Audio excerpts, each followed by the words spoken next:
Welcome to the Eck Attack Podcast. I'm your host, the feeling of your parents' disapproval, Jay, and joined as always is the companion feeling of abandonment, Z. How are you doing today, Z? Pretty good. Our evening could have gone a little better, I would say. All things considered. I would have to agree. This was, we went to see Black Widow. We just came back from it. Yep. This is our way later than we wanted to. Yeah. Way later. It is about 11:51 in the PM when we're recording this, and this was not the plan. Yeah. So, as we said last week, we're going to probably be at least very front-heavy on the Black Widow. But, yeah, just to start it off, our movie-going experience. So, now this is literally the first movie you've seen in theaters since... No, this is the second one. Oh, okay. I saw The Hitman's Bodyguard's Wife. Oh, did you? Oh, no, it's The Hitman's Wife's Bodyguard. That's right. Whatever the order is. Well, it also was not my very first movie. I saw Raya when it came out back in... Isn't it Raya? In March. Whatever. The one with the dragon. So... It's not our first experience back in theater since COVID, but it was a big one, right? Like, I don't know about you, but Raya wasn't a big one to me. Raya, whatever. And yeah, I'm sure The Hitman's Wife's Bodyguard wasn't much of a event for you. But this was a big one, right? This is the one. Definitely. And they've been marketing it as such as well. You know, the whole, we're bringing back, we're saving cinema. We did it, guys. We saved cinema. Just like Christopher Nolan tried to do with Tenet. That's right, but that failed. Oh, God, it failed. That was like a year too early, but this one, they're like, we got it. We're confident. We can save cinema with Black Widow. And then, this is not truly the fault of, obviously, really anyone. Not like the theater. I would say more of the manufacturer of the equipment. I don't know, but we had an error, bit of a technical hiccup in our showing, where... The fire alarm went off. Yeah, they said somehow the projector caught flames. Or was smoking or something and set off the fire alarm, so we all had to leave. And then... We were able to shuffle back in, but from then on, we had a litany of technical problems. They started playing the movie again. With no sound. And then they got the sound back, but then it cut out again. Oh, because what happened was, we were so behind on schedule that the lights came on when they were scheduled to do so. But it's still in the middle of the third act. Yeah. In the really important scene where the end is happening, where people are fighting each other. And then at one point, when they started to fix the problem, they were just playing the sound. So for 2 minutes, we just heard and the intense music, and we saw no visuals to go along with it. It was almost worse than not having any sound or anything. No, they never did, because they were probably so behind. We just got to hear the fight sequence, the action scene at the end. But yeah, so as I was saying to you when we were in there, it was a bit poetic almost, wasn't it, for the return of cinema. Just be a shit show. Yeah, because people have been saying there's been obviously conflicting sides. A lot of people like the cinema experience, and I agree. I was well into it. I always get well into it. I get the candy, get the popcorn. I bought the commemorative popcorn bucket and drink today while I was there. Red Guardian magnet. I got a little Red Guardian magnet on the top of my drink cup. I was well into it. I always like to. I'm a fan of the cinema experience. I really am. There is, I think, something that can't be captured about that for a certain kind of movie is seeing it on the big screen with the big noise and everything. It's real good, I think. I disagree. Well, there you go. This is the thing I was going to talk about this episode because it was Black Widow. And I guess we can just talk about it right now just because we're talking about it. When I saw that man Bodyguard's Wife, I was like, man, I don't really need to do theaters anymore. To be totally honest, because, I mean, for better or worse, with this COVID situation, movie theaters are like, well, if we just put it on streaming service, people are more likely to watch it, kind of, because they don't have to go anywhere. They're just staying in their house. And I kind of like that better. Now, granted, I will say, I kind of, not to be this guy, but kind of the privilege of it, because I have a bigger TV in my house than probably most people do, and my sound system's pretty good. So, there's not much difference to me. The screen can only get so big. Mm-hmm. It's at a point where it's big enough that I'm like, well, this is as big as I would want it to be anyway, and I can see everything, and it's high definition. Now, if you don't have that, obviously there's something wrong with going to the movies, and it's a fun time, but I don't really see that. I prefer just watching a movie by myself, you know? I totally get what you mean, and especially with the way, obviously the place that even just entry-level technology's at nowadays, right? 4K TVs are pretty much the standard. And those are cheap now. We're at the point where 4K TVs are pretty much entry-level affordable for the most part. They're a little more expensive. Obviously, you can get cheaper ones, but, it's not that crazy. And 4K players, every every Xbox One X is a 4K Blu-ray player. Like, those are relatively affordable for what they once were. And obviously, you do need to be buying 4K Blu-rays to watch stuff in 4K.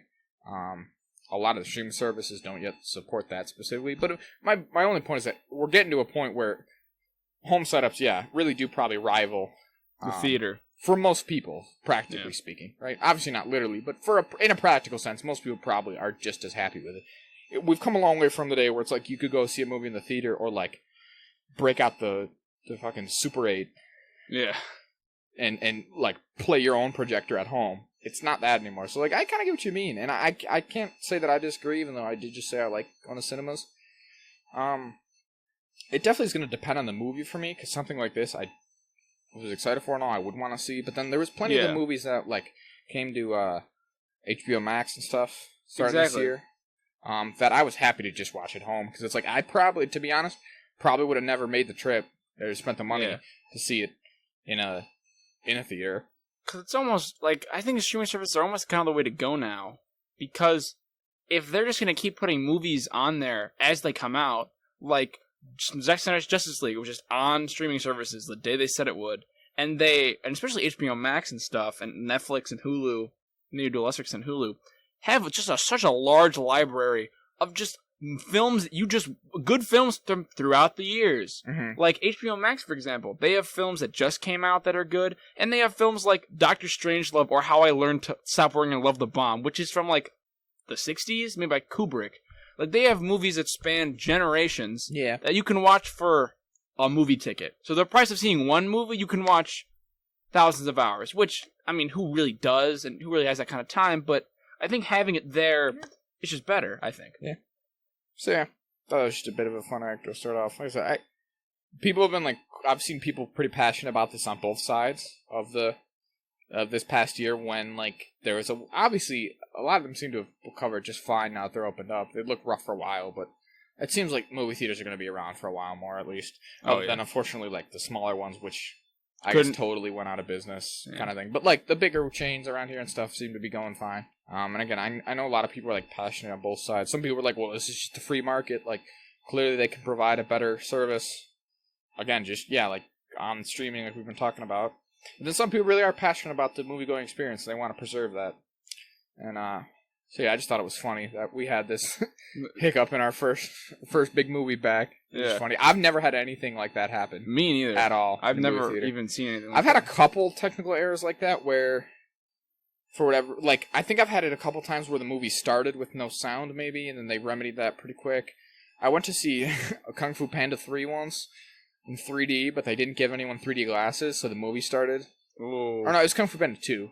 My apologies. Oh, gotta keep the continuity. They didn't give us 3D glasses, so the movie started and we're all like, what the hell are we watching? And then they had to like stop the movie, turn the lights on, and hand everyone 3D glasses. So they could continue. But I've never had anything on this level. We literally had to like, we got to go in the little, the movie theater we went to was in a mall. We got to go in the little back tunnels of the mall as we escaped from the raging fire that threatened to consume us. No, not at all. So yeah, let's just get into actually talking about the movie then. Okay. So let's do. Did we like it? Yes. Yeah, I was just gonna say. What did you think of it generally? I liked it a lot. I thought it was good. I will say, probably, even though I was excited for going back to the theaters and seeing this movie and all, and obviously this had been brewing for a while, I want to say, to an extent, I was probably more excited with the concept of a Marvel movie than I was truly excited for this Black Widow movie in particular, and I think it probably exceeded my expectations, personally. I will say it kind of just met expectations in the sense that I knew, like, just due to the nature of when this takes place and all, there wasn't going to be a ton of long-lasting effects. Yeah, just that's the nature of it. But you know, that doesn't make it any less valid as a movie. It tells its story well. I thought we just look real quick. Like, all the reviews are positive. I don't really need to get into them specifically, but people are happy about it. And I think I mentioned this last week when the early reviews were in. Is that a lot of people say like it kind of touched on some heavier stuff and had some people saying some of the most serious like kind of content of any of the Marvel movies, which after seeing it I would agree, and then I would also agree with the second half of that, which is that in a lot of ways it doesn't follow through on a lot of it. Yeah, it just kind of addresses it and moves on. I don't think it's a terrible tonal shift. That was another thing I'd read. Someone had quoted saying like there's a massive tone shift in the movie, and I would say there kind of is. I don't think it massively just like happens in the blink of an eye or anything. It is a bit gradual, but I would say the first probably just half of the movie is a lot more serious in tone than the back half, which gets just more into the Marvel-y kind of action of it. Yeah, right?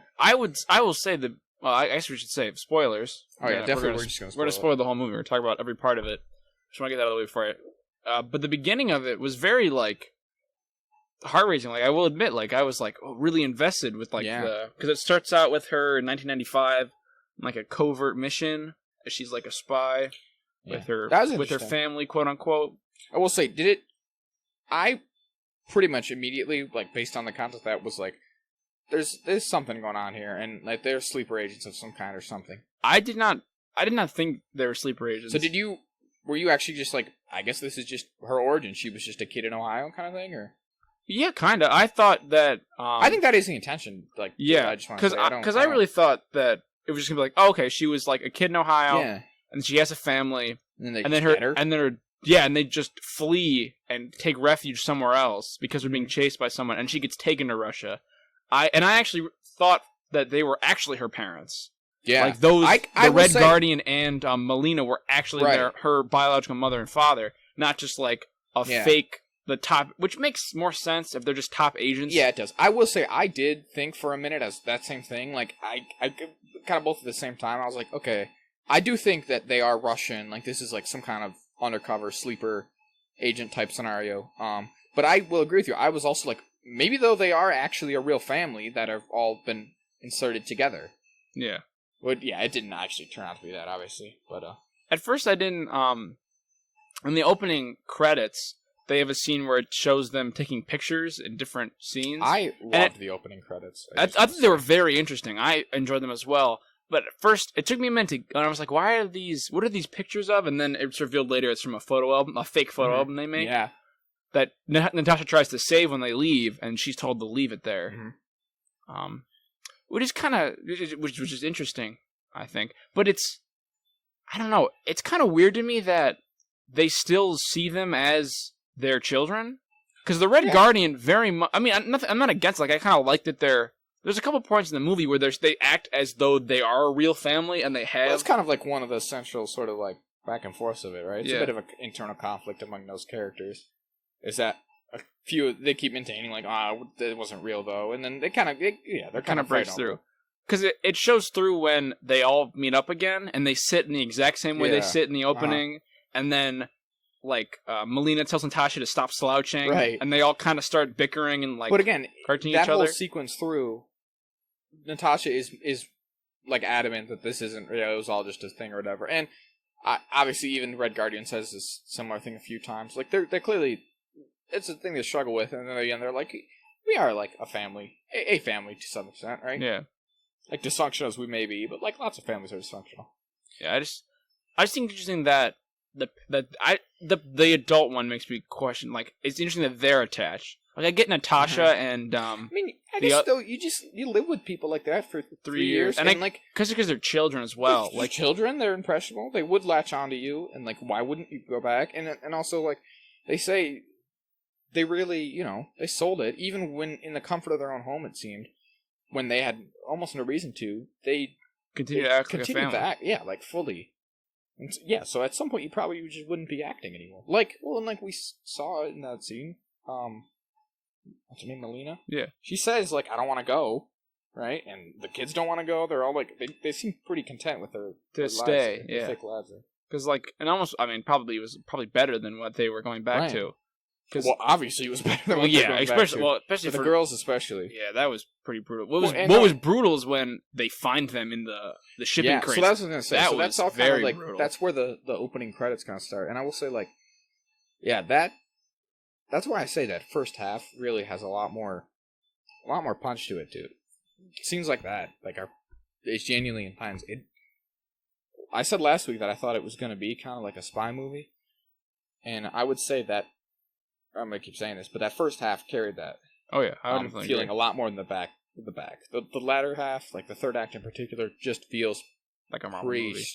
Very standard, straightforward Marvel movie stuff. But the first act in particular is like, it feels like something out of Bourne. Like it really does. Like, and I've always said like this is one of the strengths of the MCU is that even though they're all superhero movies to an extent, you get into these subgenres and stuff. Right. And I really like that. I think it was just done well. Like, it's obviously, very kind of derivative of the genre, but I don't think that's bad. I think it's done well. No, I think so. It's interesting, the stuff they're doing in there. And it still has, like, the Marvel flavor of it, to where they are, like, they're super secret agents. They're not just, like, they're not just Matt Damon in a field or whatever. Yeah, They've got their gadgets and their get-ups and their comic book outfits. Yeah, they're comic book level scary, which means they're like not necessarily enhanced. Like the Red Guardian is literally enhanced, but they're just more than human. Like, but some of the stuff they get up to, like you said, that's like they're pulled out of the shipping container, and like we don't get a lot of this, but from the other MCU movies, we know the type of training they were getting there and like the intensity of that. And they're teaching them ballet and also like shooting and being. Yeah, there's that part in Age of Ultron where Black Widow has the flashback where she's made to kill a man as like a teenager, presumably, and all that stuff. And then obviously they reference this again. That's also in Age of Ultron, but the whole the forced hysterectomies that all the girls are doing. It's intense, and obviously the big one is what she does when she tries to kill the bad guy. Gosh, the Lord Draco? Drakov, maybe? Drakov, yeah. General Something Drakov, not Lord Drakov. Oh, jeez. Wow. But that guy, the main villain. Yeah. And at first, like, the daughter's mentioned a few times before that scene's shown, right? And you and I had the same thought, right? That for whatever reason, and I think this was probably intentional, and it worked certainly on us, they said daughter. I was like, okay, daughter, but she's probably like an adult. She's probably like one of the Black Widows or something. Or like a high-ranking member who like controls the widows. Yeah, she's gonna be I just assumed she would be an adult kind of villain who was working with him. But no. It was she was like a little girl, like 10 or something. She killed him, blew him up. And so that was pretty dramatic. Oh yeah. She blew up the building with her inside, yeah. Just to think, because he's like, well, he must be in there. If she's in there, he must be in there when he wasn't. So, I guess I agree with those reviews in a lot of ways. I will say, it does follow through on most of those plot lines. It's not like that is abandoned. I guess you could argue that plot point in particular is wrapped up in kind of a cutesy way of just like, yeah, but she's good now. The daughter's good, and she forgives her. Yeah. She's like, that is a bit, I guess, simplistic. It's not like as intense as it could be, but by and large, I don't think they leave anything dangling. It definitely lightens up in the back half, but I think that's understandable. That's fine, yeah. Like I said, the opening credits I really liked. It reminded me a lot of the scene in Captain America the Winter Soldier when they're in the bunker with Zola. Right, and he's showing them all the things that Hydra's done over the years to sow disorder and to try to put in place their world order, right? And they talk about how, like, his whole thing in that is that they tried to make the world so chaotic that people would willingly sign over their freedom, right? Yeah. And you see, like, the JFK assassination and all these clippings and, like, newspapers flashing by, and, like, it's implied that the Winter Soldier has a hand in all that. And then this is a very similar thing, but I guess it's obviously all the Black Widows, right? Yeah. And we talked about this last week as well, I mentioned, but in the comics, the Winter Soldier is just part of the Red Room. They're one and the same. And they kind of hint at that in this one, that Melina, when they're talking about it, mentioned that, like, their mission in Ohio there was somehow connected to the Winter Soldier project, that maybe they handed off their information to them, and they were also using that mind control-y kind of stuff on the Winter Soldiers. Yeah. Like the second generation of them that were in Siberia there, that are in Civil War. So I think it does kind of imply that they are tied together similarly to how they are in the comics, which is kind of neat. But yeah, I don't know. Something about those scenes are just interesting. This idea that, like, they were involved this whole time, like, just pulling strings in the background of history. Yeah. So, it's kind of a neat concept, and all the different stuff they got up to. One thing I will say about this movie, and I did like it, was that I feel like the villain isn't really that great, I gotta be honest, because it's kind of Taskmaster, but also not really. Like, no, I agree. Because Taskmaster shows up in the very beginning, and then is not really absent relevant for a lot of the middle. Yeah. And this movie felt kind of, like, weirdly paced to me, but that may also be because it was weirdly paced for us. It was weirdly shown. For like 40 minutes for us. Yeah. It was shown weird, and, like, there wasn't sound, so a scene was ruined, and yeah. I still liked it though. It was still a good movie, and I still enjoyed what it did for the character. I would say the other thing is like, and this is kind of at contrast with everything I've just been saying now, but even though it did deal with some of like the more grim, like darkest stuff that we've probably seen in the MCU thus far, I also thought the comedy was really well done. And I know people have this complaint with the MCU movies just as a whole, that they lean on comedy too much. Yeah, they're too quippy, they say. They're way too quippy, and that they undercut any like tension and seriousness with quips and stuff. And I will say, I don't think this movie did that. I don't think there are a lot of quips in this movie. I think it's just them being quips. Funny. Yeah, it was people being funny inadvertently, right? It wasn't people being quippy to each other. The characters would say things that were inadvertently funny to us, the audience, right? Yeah. Which is, it's not a quip. And also the thing is, like, I think that the placement of the jokes was good. Like, they weren't using jokes to undercut actual serious scenes. Yeah. Necessarily. The jokes were in between serious scenes, right? Or the joke led into a serious scene. For a prime example, the scene that kept getting interrupted for us was when what's the sister's name? Yolanda. That was close. Is sitting alone in the room because they're like, "Oh, this is fake." She's like, "Well, it was real to me because she was 6 at the time." Yeah. She was like 6 to like probably. She was like 3 to 6, I guess. So that's probably that's the most impressionable years. So it was the most real to her, and that's like her formative years. And then the Red Guardian goes in, and is telling this stupid fucking story about his dad pissing on his hands, and she's like, "Just shut up! You like didn't care. You kept telling me how boring it was." And then he starts singing American Pie, which is her favorite song, and so it kind of the joke of him kind of being stupid, and then she calls him out, and it shows that he actually does care, and he does remember her favorite song, and it wasn't like. He says it was a job, but deep down he's like, no, I actually did care. Like, it was more than that. You're right, though. That's a prime example. Like, he was funny in that scene, not because he was trying to be funny or make her laugh or anything, or be quippy. He was funny to us, the audience, because of how, like, poorly he was handling. Yeah, how dumb he was being. Yeah. Which, I guess, if you do want to argue that these movies just shouldn't have that much comedy, period, that's fair. That's fine. But, yeah, like we were saying, I've heard that in the past, a lot of the complaint is that it's placed poorly and that it undercuts important stuff, and I don't think it did in this one. I feel like that just comes from the characters that are in the movies, because a lot of that I feel like comes from characters like Tony Stark and Rocket Raccoon. That's what they say. And Sam Wilson. Like, those are kind of characters that are quippy because they think they're cool. Yeah. When people will say and just want to kind of be quippy. Obviously, Iron Man was the first one, and because Iron Man did so well, because the thing is, Iron Man 1, Tony Stark, as portrayed by Robert Downey Jr., he's much, much, much more quippy and funny and stuff than he is in the comics. In the comics, yes. That's what I was getting at. In the comics, he's much more stoic and alcoholic. They deal with that a lot more. He's a lot more grounded. He's not nearly as quippy. And people say that they took that, and that worked well, even though it was a bit of a departure. And then from then on, the default MCU character has a bit of quip in him. Yeah. But again, I mean, there is still this, right?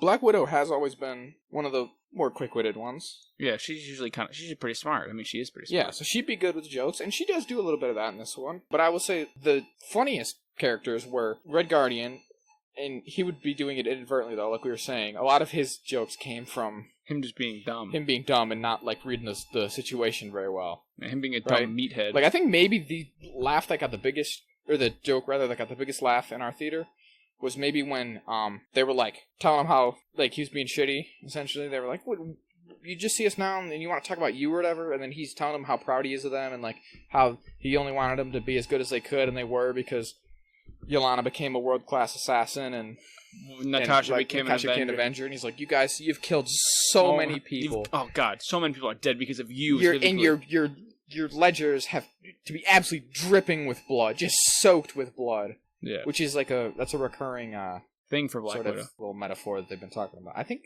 is it talking about an Endgame, and it's definitely in the first Avengers. It comes up a couple times. Yeah, and it comes up in the first Avengers for the first time when Loki's like, you think saving Hawkeye is gonna clear the red out of your ledger? You've killed way too many people for that. And then in her final scene there in Endgame, she's like, I'm gonna do this to clear some of the red, right? Yeah. And so then to have him be like, I'm so proud of you because you killed so many people. Like, there's so much red in your ledger. It's beautiful to me. It's funny.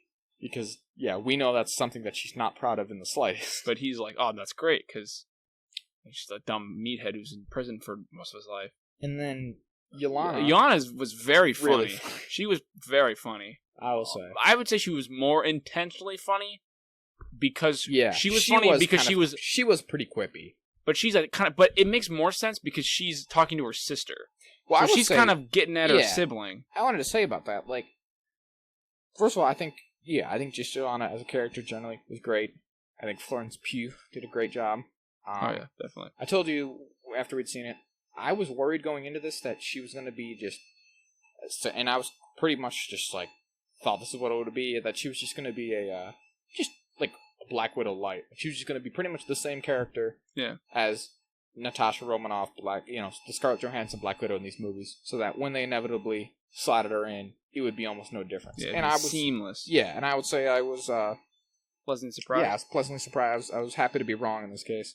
Because she's definitely different. She's not obviously obviously skill-wise and like stuff, she's the same, like practically what her abilities and whatnot is obviously very similar. But personality-wise, she's definitely different. And I will say maybe even more enjoyable to watch. I'm happy they gave her a lot to do. Yeah. Florence Pugh is a great actress, and they clearly let her spin her wheels a bit on this with the comedy and stuff, and they just gave her stuff to do. And obviously this movie does have a lot of heart. There's that, like, sisterly love going on. Yeah. That's pervasive throughout the whole thing. So, yeah, she was great. She was hilarious. Other than maybe, David Arbor, she was getting the most laughs. Definitely in our theater. Real funny. Yeah, I thought she was great. I feel like they're doing it more now in the Marvel movies, where they're kind of calling out the superhero stuff that's going on, like, in, like, a meta way. Yeah. Like, especially in this movie, when Yelena like just calls out Black Widow's landing stance. Yeah, she's like, "You're doing that thing with your hair," and then she does it in the movie. And she's like, "God, hilarious. I hate that I did that." Like, that was gross. A good recurring joke. Like I said, she's really funny, and I'm glad now. I was happy to be wrong about this. So I'm excited to see her continue in the MCU. I would assume she's going to be around for probably years and years to come here. Oh yeah. So yeah, she was great. Happy to have her. Honestly, like, no offense to Scarlett Johansson or anything, but I think, like I said, she might be more enjoyable to watch. Yeah, maybe. Than that version, so I'm happy to have her around for a while more. Again, I was disappointed that Black Widow's gonna go, and I was kind of hoping that maybe Scarlett Johansson, the Natasha Romanoff iteration of the character, was gonna pull off some way to return in this one. That's unlikely. But no, it's not how it went. Yeah. Well, I guess so. Then we could just have to pivot in, unless you have any more general thoughts about the movie. Just about the movie, just generally. Just they didn't really have a villain. I guess it was paced weirdly. The villain, like the real villain, isn't revealed or like actually shown until like the third act. Yeah, and then he just dies. He's just killed. And then I will say I was kind of like, I don't know. Hopefully this doesn't sound too weird to say, but I'm kind of glad they did just kill him, because I was worried we were gonna come around to like a whole like he keeps coming back. Oh, not even that so much as just the like they were gonna be reserved about it and just pull the whole like I can't kill you. If I kill you, I'm no better than you. No, they just straight up killed him. Because that's personally a trope that I find usually pretty tiresome. Because usually, especially in the context of a character like Black Widow, who kills people. All the people in this, all 3-4 of them killed plenty of dudes in this who were causing them guff, right? Nameless dudes, and it's always a weird thing. It's always a weird trope to me in any media when that's a thing. Like video games is maybe the worst one of it, because in video games you're personally killing so many dudes, and then you get to the boss and your character will want to be like, I can't. If I kill you, I'm no better than you. It's like, no, but this is the actual bad guy. You were happy to kill a bunch of goons. This guy's actually just straight up evil. It's really just like Last of Us 2. Last of Us 2 is that kind of issue. To that. So yeah, I was happy that Black Widow, again, being a trained killer and all, they just killed him. Yeah, straight up. Like I said, I would have found it tiresome if they did the whole, like, if I kill you, I'm no better than you. Because he really is just evil and needed to probably unabashedly evil. Yeah. And the stuff he's doing, like, I guess we could mention that, like, and this is kind of, again, where I agree that they didn't really go into deep of this as they could, but that stuff in the beginning, like, is really pretty heavy when they're having that conversation about the Black Widow program and, like, what it is, essentially just taking children, vulnerable children from across the world, and just making them into weapons. Exactly.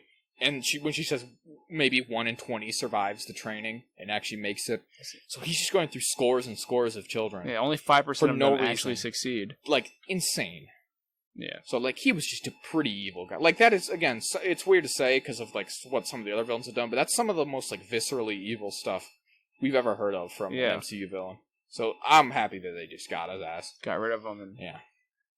And then he turns his daughter into, like, a weird machine that's killer. No good. Oh, I will say that, I thought that was interesting, is that at the end, when he's, like, being ushered away by all his guards and he's trying to escape, he feels that his ring's missing, which Black Widow's using to, you know, get into the thing. That's when he's like, he feels his ring and he's like, oh, I gotta go back. We gotta go back. It's not to save his daughter or anything. It's to get his fucking ring. Yeah, get the ring that hacks into the computer to get us all this information. He's just evil. He was just unabashedly evil. Also, they had him just beat up Scarlett Johansson for a minute. That was no good. Yeah. So, yeah. But then she really kicked the shit out of him, which was cathartic. No, that was great. Yeah. Because he's really no good at fighting himself. Yeah, he's just... I mean... I did understand, like, why they had it happen, because it just kind of shows the theme that, like, well, you don't, like how Scarlett Johansson kind of baits him into hitting her. She's like, well, you don't really have any power because you don't do anything. You just train, you tell other people to break these young girls. He doesn't do any of it. Exactly. Yeah. He doesn't train them. He doesn't pick them, hardly, it seems. He doesn't. He just sends the money. He's not good at fighting himself. Yeah, he's just the... Yeah, exactly. He's kind of just the money man. He's just upper management. Yeah. Nickel and dime all his fucking people. So yeah, if we're done with general thoughts then, I thought we could pivot into just touching on our predictions of last week. So... We were not right. Well, I will say, I think some of them we got pretty close. So, if you recall, Secret Avengers... Where I said, I think either at the beginning of the movie or the end of the movie, she's going to either, like, leave the Secret Avenger, be like, I gotta go do this, or she's going to meet up with them. And go find them. She didn't meet up with them directly, like, right? We didn't get Falcon or Cap or anything. But, the very last scene of the movie is her getting in her Infinity War outfit, and she's getting the Quinjet, and she's like, I'm going to go break out the Secret Avengers. I don't know, man. It's pretty close if you ask me. That is pretty close. Now, I will say that was a pretty obvious one, right? Again, just based off the time for the movie, it kind of seems like that's how it had to go. Yeah.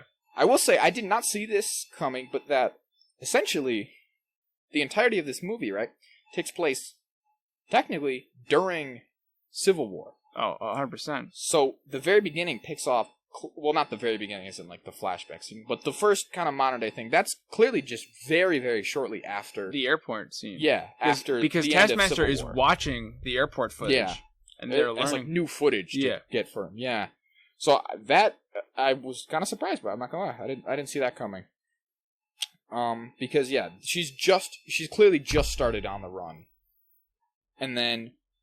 Again, at the end, she's going to help break out Sam and, you know, whatever, to an extent, Scott and Clint with Cap, which is obviously a thing that we see happen at the very end of Civil War. So, yeah, it's never actually said in that movie, but it makes enough sense that that scene at the very end where he's breaking them out of prison is actually months or weeks after the bulk of that movie.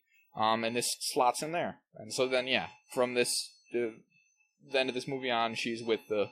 Secret Avengers until Infinity War. So yeah, that was, you know, we didn't actually get a Sam Wilson or Captain America cameo, which was like the bulk of my prediction, but in spirit we got it. Yeah. Budapest, actually, we got pretty close. Now, we didn't get what I said, which was like a cold open. The cold open was that flashback scene, sort of. If you could, it's not much of a traditional like spy cold open like I was describing, but yeah. So we didn't get that, but that is like a kind of a big plot point, is that the whole Budapest mission was trying to kill the general guy, and it resulted in his daughter getting all fucked up and turning into Taskmaster. And they obviously are in Budapest for a while. They're running around the city and stuff. Budapest. Whatever. And she's up in the when they get up in the safe house, and she's like, "What are these from? Arrows?" I think that's implied to be. Well, it's Hawkeye's definitely arrows, just Hawkeye. Yeah. At first, I thought maybe it was Taskmaster's arrows because she's also got a bow, but I think she uses that bow because Hawkeye just I think so too. And then like we're hiding up in those vents, and she's like, "Me and Hawkeye hit up there," and then we get that brief flashback scene where it's literally her and Hawkeye's on the radio, like literally Jeremy Renner's Hawkeye. So I don't know. We again, the sort of the heart of that was that we get the actual full like some kind of sequence, sequence with Jeremy Renner, which again we did not, but We got pretty close. Half points on that one too. At least half a point. And then we do see him in the end credits. Well, and then and then our other one was that somehow maybe it would be bookended by a character in the modern day, either Hawkeye or Yelena in the modern day, somehow meeting up with the other. And again, we kind of got that. Not in the way that I described, which I thought they were going to just start on good terms. Yeah, this is like we get obviously the Madam Hydra there, who's telling Yelena. Julia Louis-Dreyfus. Louis-Dreyfus. Oh, I hate the Midwest. Oh, I hate it so much. She's like, you're going to have to go kill Hawkeye. So that's not quite what I was expecting. I thought they were going to be like, let's team up. But that's close. Which I feel like, I don't really want to say, I'm going to call it, but I feel like I kind of know how the Hawkeye show is going to play out. I have a feeling. How's that? Well, because if Yelena is definitely going to go for Hawkeye, I think that's going to be a plot point. Mm-hmm. And I think... Well, we know, I guess, whatever. Spoiler, I guess. But it's been rumored, or just confirmed maybe, for, months now that she's in it. She's going to be in it. We talked about that She was going to be in it. Yeah, we did. She was going to be in Hawkeye. Yeah, clearly, exactly. she just is. Yeah, 100%. This has confirmed that as well through story. She might be in probably more than we thought, because, if confirmed, could just be in an episode or two, because Rhodey is in Falcon, but he's only in there for an episode or two. Yeah, I agree. I wouldn't be surprised if she had a significant role. Because I think it'll be one of those things where it'll be a misunderstanding, and she'll be like, well, you killed my sister, and he'll be like, well... I would hope that it's the type of thing that's going to get remedied pretty quick, personally. I would hope so. Because like I said, I really like her character. I'm happy to have her in. I would think it'd be dumb. And I even said this to you after the post-credit scene, that I'm a bit iffy on that whole concept, that we just did this whole movie with a lot of growth, and her whole thing was that she was so happy to be free and have her own free will again and not have to be a fucking killer. And we see in the post-credit scene turns that right around. 5 years later, that's what she's doing again. She's just being a trained killer again. So I personally didn't love that, and I do hope that in the Hawkeye series they've moved past that pretty quick, and they just kind of team up. Yeah. It was interesting. I wonder if Hawkeye will start with Kate Bishop. If she will start the series with Hawkeye, or she will be recruited in, and her and Yelena will kind of become friends. Well, because they're about the same age. I will say, just to go off a little bit here as well. What else we do here? Exactly. Kate Bishop in the comics, I think I mentioned this last week, didn't I? That she's just called Hawkeye. Yeah, because when she starts, Hawkeye's dead. Right. And in a manner of speaking, he's Ronin. I think that could still work. Yeah, he could just be Ronin. He's been Ronin for years, presumably. At least it could make sense that she could take up the mantle of Hawkeye in his absence, and then after the events of Endgame, when his family's back and he's kind of more chill and not murdering he's more people. chill, and he's kind of come.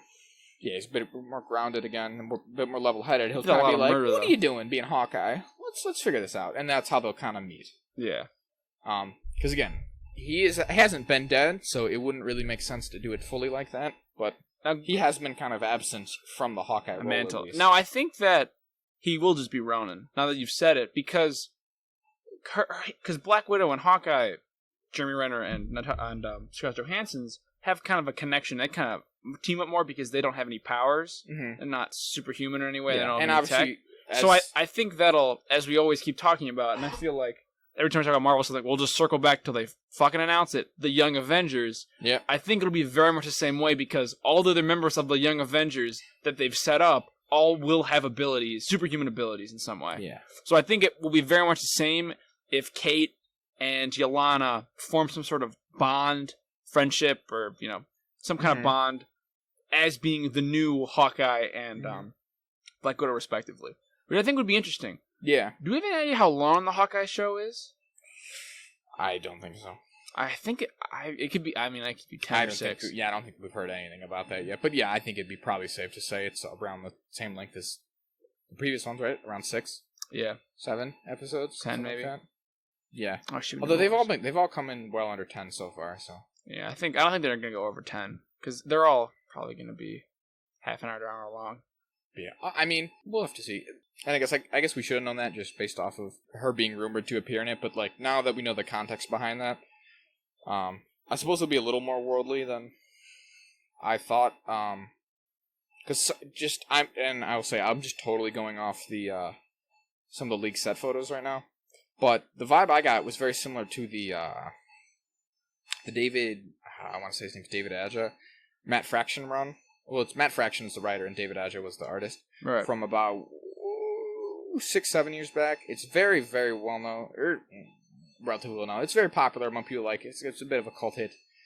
And it is known for like kind of reintroducing / making a lot of people like Hawkeye, because Hawkeye is one of those guys who, for the longest time, was nobody's favorite character. Yeah, right? he's just a lame guy with a bow and arrow who wears that dumb purple mask. And so this comic is it's very grounded. Like it's pretty small in scale. It's about him it's essentially the comic itself is about what he does in between being an Avenger, because he's still an Avenger in it. And so to just be like, when he's on the weekends and stuff, this is what he gets up to. And it's still like superhero-y stuff, but it's smaller in scope and stuff. Yeah, it's not like saving the world. And I kind of thought, again, this some of those leaked set photos are very, very reminiscent of some of the stuff in that book, where he's hanging out with Kate Bishop and they've got the dog and stuff.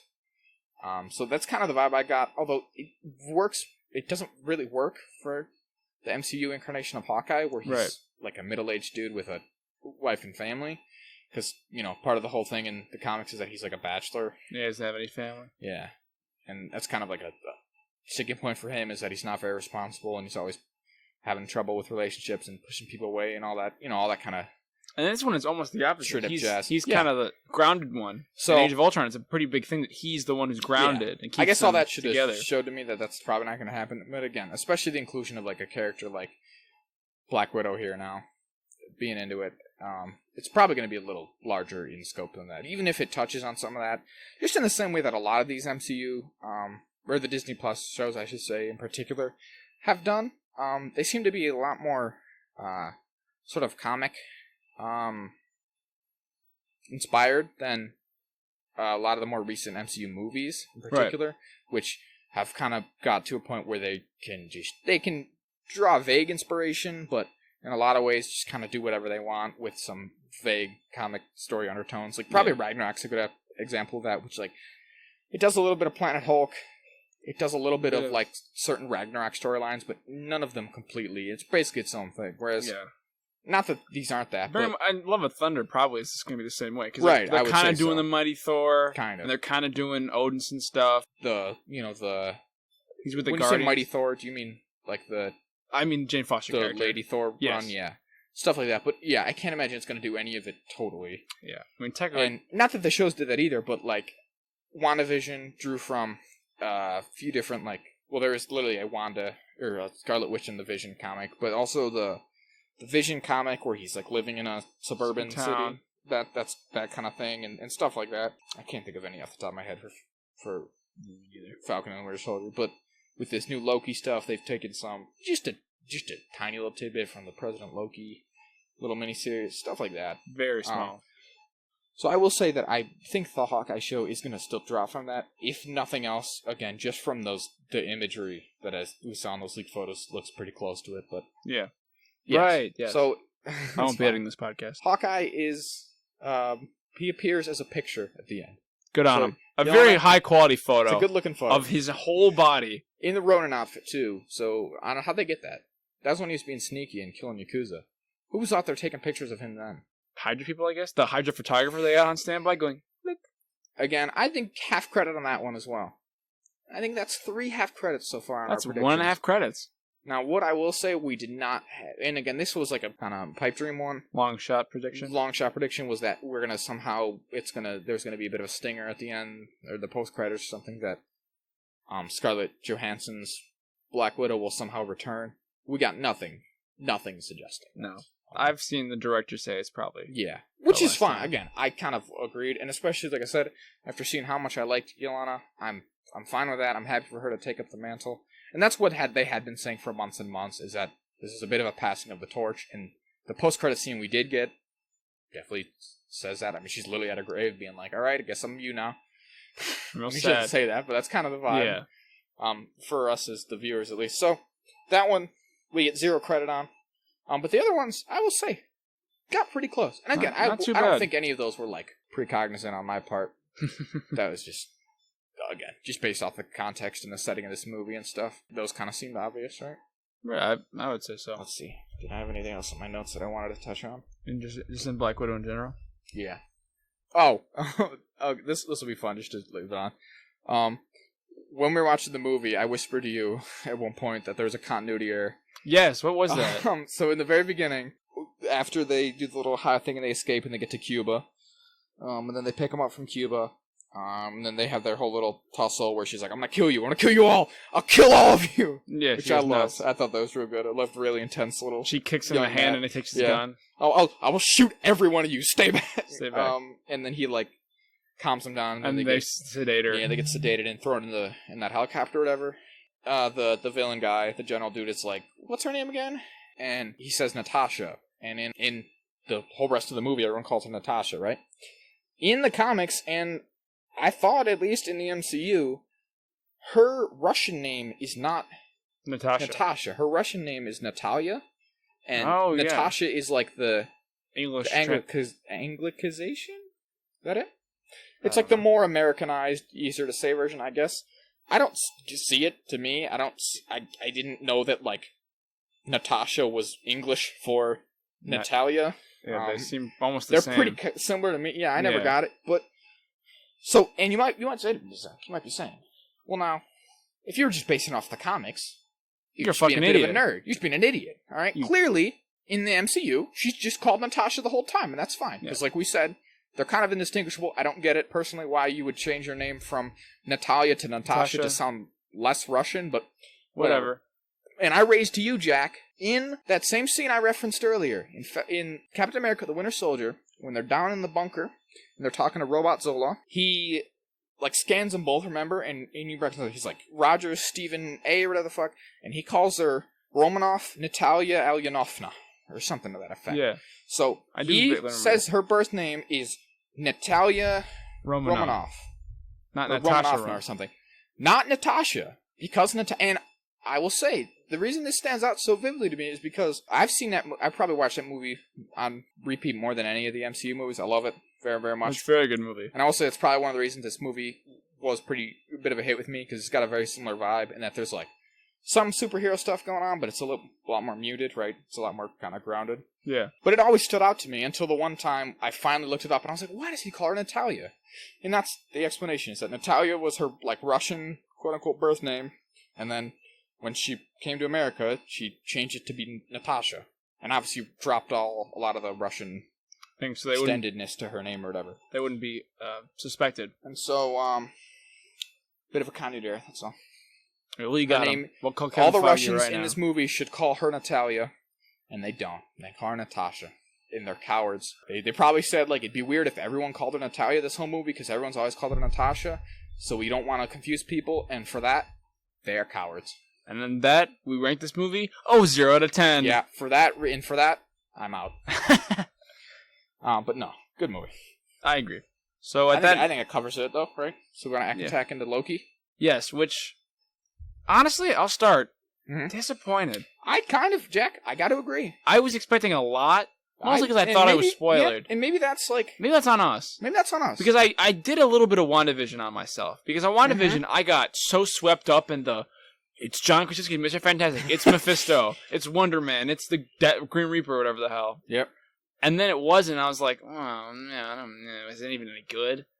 Because I really thought that they were just going to show Kang. It was going to be like, oh, it's Kang. There he is. Look, just like I said last week, I was like, I'm going to be right. I'm going to say it on the podcast and go, yes, I was right. And I still think that could be forthcoming, but... Because he might be in that castle, but... I was like, because there was a very specific point I remember in the episode where I was like, are they going to do it? When, what the fuck is her name? Sylvie? Nope. The judge lady. Oh. Volvo? Judge Ryan something? Reinholds? The Rhineland lady. We're no good at names today, are we? God, we're no good at names ever. It's like almost 1 a.m. It's a little late. Yeah, we're a little late. We're getting a little loopy. Zach will cut that out, though. Right, Zach? Maybe. Nah, good on you. Anyway, the scene where she talks to B12 or whatever the hell her name is. Sure. I thought, she's like, leave us. I thought she was gonna open a thing and Kang was gonna be like, it's me, Kang. I've been controlling it the whole time. But she also doesn't know. And I'm almost like, we only have 1 episode left and they're just gonna reveal the villain and then be done with him in 1 episode. I don't really like that. I don't know if I totally agree with that, like, presumption there. It's because the way when we talked about this a couple times, or last week when we discussed this, is we don't know that Kang is going to be in this yet still, right? That's Still true. a bit in flux. We do know, however, that Kang the Conqueror is going to be the villain of Ant-Man 3. Ant-Man 3, like we talked about. And so our little thing that we said there, right, is that he can't be totally defeated. He's going to somehow escape in such a way. Obviously, they could still dismantle like the Time Variance Authority and take care of that specifically. But he's going to have to just escape to the winds, right, to come back again. Into assumably the quantum realm. Yeah. He'll hide. And so in some ways, and I think I kind of mentioned this, I said a similar type thing last week, is that like this is almost just going to be an introduction to him. The way you say that is because it would be weird to just introduce him. But Kang is not so iconic that most people watching this will know. The reveal of Kang isn't going to be much of a reveal, if that makes sense. Obviously, to us.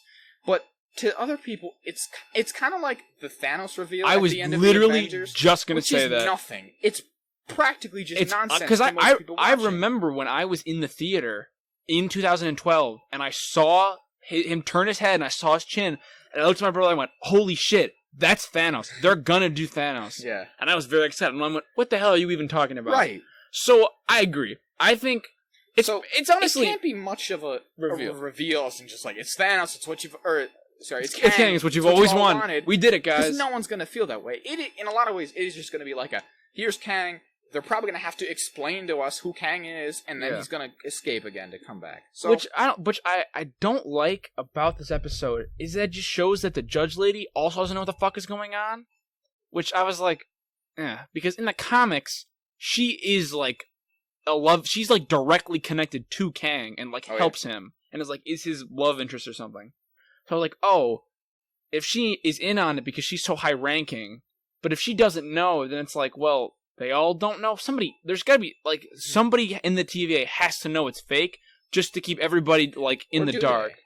I guess they don't. Does it almost work? But maybe it works best that they all think it's real and that the secret could never get out because they're all just convinced. Now, not to jump into this, not to set you off, it's almost like the story in the Stormlight Archives with the Emperor.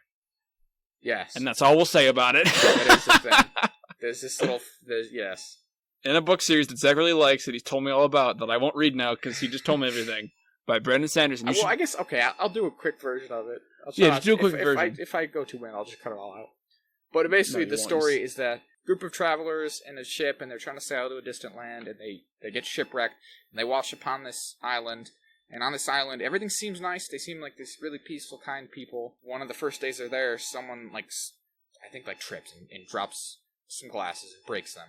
And the other people there turn on her immediately and brutally murder her.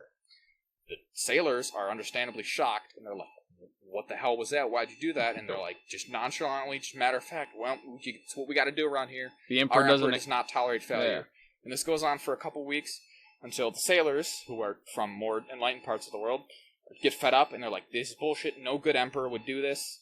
You people are clearly, you don't want to be doing this. You clearly are naturally kind. This is no good. We're going to put a stop to this. And they march up to the Emperor's palace. They get their swords, and they march up to the palace. And then, shortly thereafter, they return with the withered, desiccated corpse of the Emperor, and who has been dead, clearly, for years.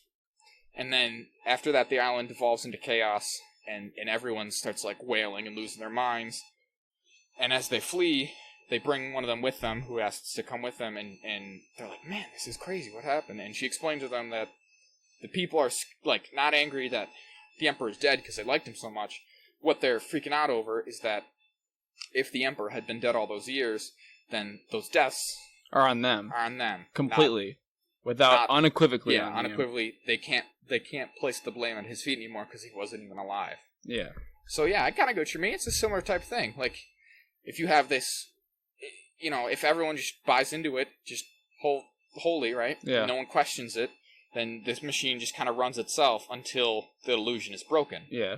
So yeah, that is a bit of a good analogy, Jack. Look at me. Analogy, man. If Kang rolled up and everyone knew Kang, they're like, it was actually me, the timekeeper.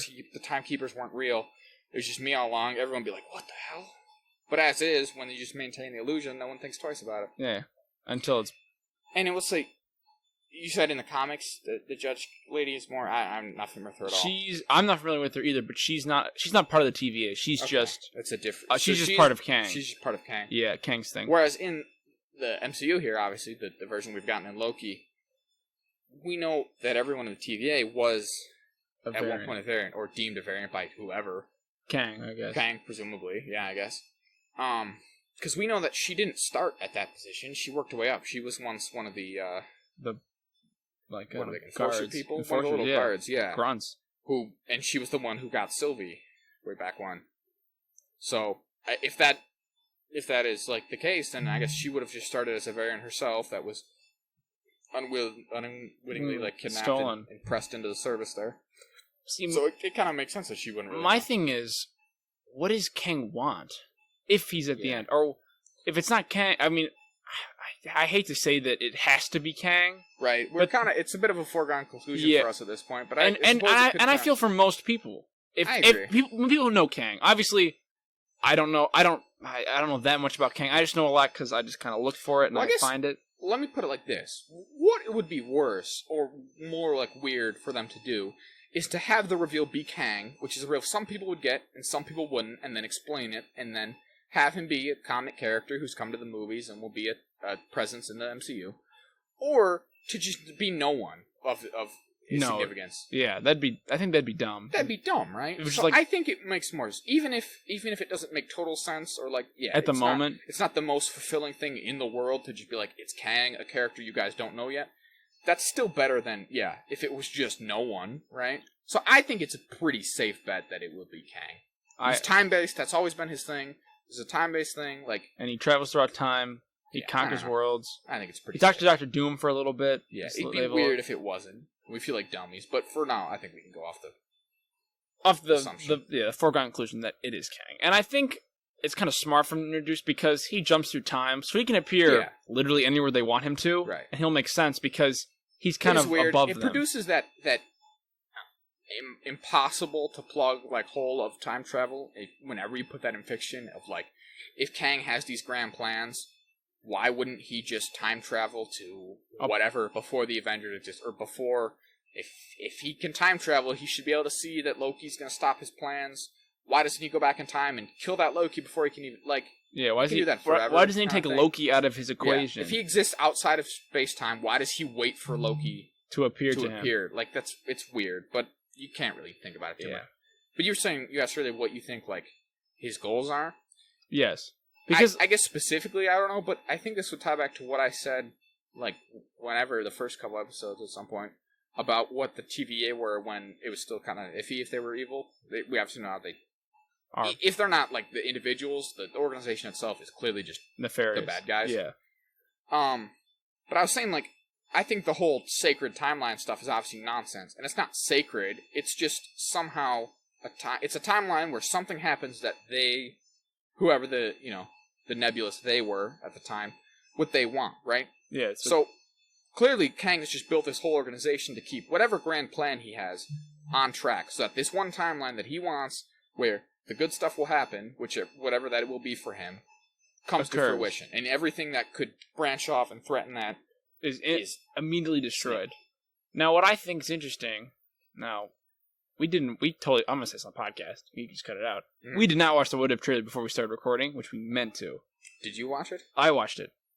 Do you want to watch it right? I could pause it. We could just pause the episode, or you could watch it right now live and you can cut it out. We can do that. I will say. I think Do you want me I to got pause the time just episode? do it. I can probably pause Sure, it. let's do it. Pause. All right, I'll do it. And we're back. We paused it real So quick. I just watched the We just What If trailer for the first time. What do you think? Pretty good. There's not a lot in there. Right? Like, it's a lot of scenes from clearly, and because it's an anthology series, like each one of those little clips could obviously be from a different episode. We know a good number of, or at least rumored or whatever, of what some of the what ifs are going to be. Right. And that showed a lot of them.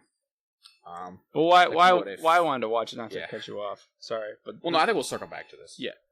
Is that I think that What If and Loki directly are going to flow into each other Mhm. because with the breaking of the sacred timeline, it's going to cause Uatu to start to see all the branches start to split off. Oh. So Because- you think... Because that's going to happen because there's no TVA to stop all these Right. timelines from playing out. They're just going to play out on their own, and then they're going to build into multiverse of madness because there's all these realities to pull from. That's So what you I think What If it's going to be canon? Yes. Because I had always been on, and obviously we had no way of knowing until now, but obviously under the assumption that it was just going to be, a non-canon sort of anthology series. That would just be a fun little look. Yeah. But yeah, with what you described, it could technically fit in. And I guess it was always kind of canon in the sense that, like, well, these are alternate universes which, in a way, exist within the universe, but within the cosmos. Yeah, not and canon. What really ties it in for me even more, besides the fact that Loki deals directly with time and branching pathways, is that opening scene that I pointed out when we were watching it, to Zach, is Doctor Strange walks into a room, and the Ancient One is talking, and she's like talking about time, and he uses the time stone and like gets back in his suit when he's like just an actual doctor, and then like a bunch of symbols fall, and he falls through a vortex.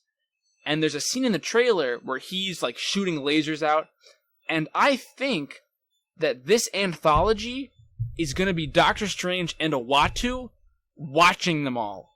Like, I think Uatu is going to be with Doctor Strange, and they're going to sit outside of these and watch, maybe even be part of them, and something like that may happen. I will say, and again, to tie back to Multiverse of Madness, I could show a second time, put a little counter up. That'll tie in because then he'll know. He'll know about the multiverse. Sure. And he'll be like, Wanda, we gotta go, and grab Wanda, and he'll be in Spider-Man. So like all these things kind of connect into each other. I was just gonna say that, yeah, I totally see that as being a potential way that could go. I was just gonna say that in the comics, Doctor Strange has always been kind of on a plane above everyone else. Not that he's like all powerful above them necessarily. He's very powerful, but like when it comes down to like the fights, he's pretty comparable to a lot of characters. But he just knows as everything. Far as insight and like knowledge, he's always been on a plane above. And there's actually a good number of I can think of at least one. I want to say in the Civil War comic, at one point he talks to Uatu, and Uatu's like, "Why are you sitting this one out, Doctor Strange? It's the Civil War. You should be fighting the Civil War." And he's like, I know too much. I can see how this is going to end, and I'm not allowed to interfere, kind of thing. Yeah. He's always about that. He's the Sorcerer Supreme. Yeah. In 1612, which is a comic that I very much love. Yeah, we've talked. He's a big future scene guy in that. It's a whole thing. Yeah, so like, Doctor Strange is always, because of him being all mystical and stuff, he's kind of a bit out there, and like, it's a step beyond even like other, powerful Marvel characters. So I could totally see that happening. So he actually is going to be maybe present and somehow observing these two. Yeah. So I guess, you want to say anything about Loki specifically? I like to talk about the Lokis. Yeah, I was going to say, I thought the boastful Loki was not very interesting. I was disappointed by him because I was really hoping we'd see him use that hammer. But it never does. It may have well just been a hammer. It does. It's unremarkable entirely. It's like it doesn't even seem to actually have been a version of Mjolnir or anything. I thought they did everything I'd ever want them to do Alligator Loki because he just was there. Because he can Tom Hiddleston immediately goes, "What the hell is an alligator doing here? Why are you with it?" And they're like, "Oh, it's a Loki. Clearly, look at his helmet." Yeah. Owen Wilson even goes, "How do you know it's a Loki? It could be lying." But that makes it even more. That makes it even more likely that it's Loki. And that classic Loki, but Robert E. Grant, just understands him. Richard. You did that last week as well. His name's Richard E. Grant. Cut it! Fuck! Cut it out! Cut it all out! Not this. Not my Oh, maybe cut it out. I clipped real bad. All right. Whatever you're editing. I don't care what you do. Which I do care, but anyway, that he understands Croc Loki or Alligator Loki, and is like, oh, he's saying this, and he gives him wine. He's got a little kiddie pool to swim in. He bites on him for a minute, and they got to throw him back into the kiddie pool. Yeah, he bites off President Loki's hand. Just bite off President Loki's hand. Which is really funny, I gotta say. Yeah, I will say I did like that little scene. Although it kind of came out a little suddenly. Which there in that scene, and then like, and I think this was kind of part of the point, is that you weren't supposed to really understand like everything going on. You were just kind of supposed to get the broad strokes of like, it's just like Lokis betraying each other back to back. Yeah, just back and forth, just being a Lokis to each other. Like, I betrayed the other two Lokis for you, but then President Loki's like, actually, we were betraying you the whole time, but then they were betraying him the whole time, and then our Loki, right, the main Loki, he's like. He's very like tired of this. At that point, he's like, "This is a bit overdone." I get it. Like, gosh, can you guys just not for a second? I mean, even Richard E. Grant and Kid Loki, Classic and Kid Loki are like, God, I'm so tired of this. Like, we can't try to be better because the universe won't let us. That was an interesting sort of little kind of tidbit we did get. Now, is that yeah, I guess, like, whoever it is has been deliberately stopping Loki's from being just kind of good. Yeah. Because I guess that disrupts things. Because once Loki decides to just be a good guy, essentially, a hero, he's powerful enough, and they do touch on that in this episode as well, where Loki's like, I think maybe we're more powerful than we, like, realize. That Loki could be, like, yeah, an immense force for good, and if it really is Kang or some other villain who's behind all this, and again, the TVA is just a front for him to try to weed out potentially, threatening individuals, then it would make sense that every time a Loki's like, I think I'm going to be good now, he would just get rid of him because he's like, well, I can't have Loki stopping me. Yeah. Because, it's almost like because he dies after the point he dies, I think, is a very, with that theory, which is very good, I hadn't thought about it, really ties into that because of when he dies. He dies right as Infinity War begins. Pretty much as soon as he's become good. It becomes good, and right as Thor becomes more powerful. Uh-huh. Thor becomes more powerful, and then he forges a new thing. So if Loki stayed alive into Infinity War, Thor still would have gotten Stormbreaker, but then we have a Thor that has more control over his powers and open the Bifrost, and a Loki on his side who's magic. Yeah. So you've got two sides of a coin that should always be fighting just to keep them at bay. So it's like, well, I gotta get rid of them because they can't stick around. Which is why it's interesting that he lets classic Loki live, because classic Loki says he leaves and lives alone as a hermit on a deserted planet for many years. Until he decides he's like, well, I'm just lonely. Yeah. But that means that they can be good. They just have to be neutral. Yeah. They can be bad or neutral, but once they start working not bad, they go, hold on now. Yeah, essentially, as soon as he decides to rejoin the universe or whatever. They're like, hold on, wait a minute. Pruned. Don't do that. I will say, as much as that story was interesting and insightful and good, I found classic Loki a little disappointing, just in that he was just Loki, right? Like, he was just kind of the same Tom Hiddleston version we've always had. Just old, like, and grown up. But again, the fact that he's literally is like, yeah, my life was the same, literally up through the point Ragnarok. That you saw. Yeah, I did all the movies. I did all the movies or I guess Infinity War. Yeah, I did all the movies up to the beginning of Infinity War, and then I, like, pieced out of that movie. But he literally says something right there, right? Like, yeah, my life was the same as yours up through then. So I was kind of like, why was he dressed up like comic book Loki then? Maybe he came from a universe where they all just are wearing traditional, like, classic comic book outfits, which would be kind of funny. Or I guess in his old age, he's like, I'm just gonna get weird with it. I don't know, but I was somewhat disappointed by that. Kid Loki's a little interesting. He's got something going on. Obviously, his thing that, like, he as a child just killed Thor. That is interesting. That's pretty. Which is interesting. Actually, almost kind of goes.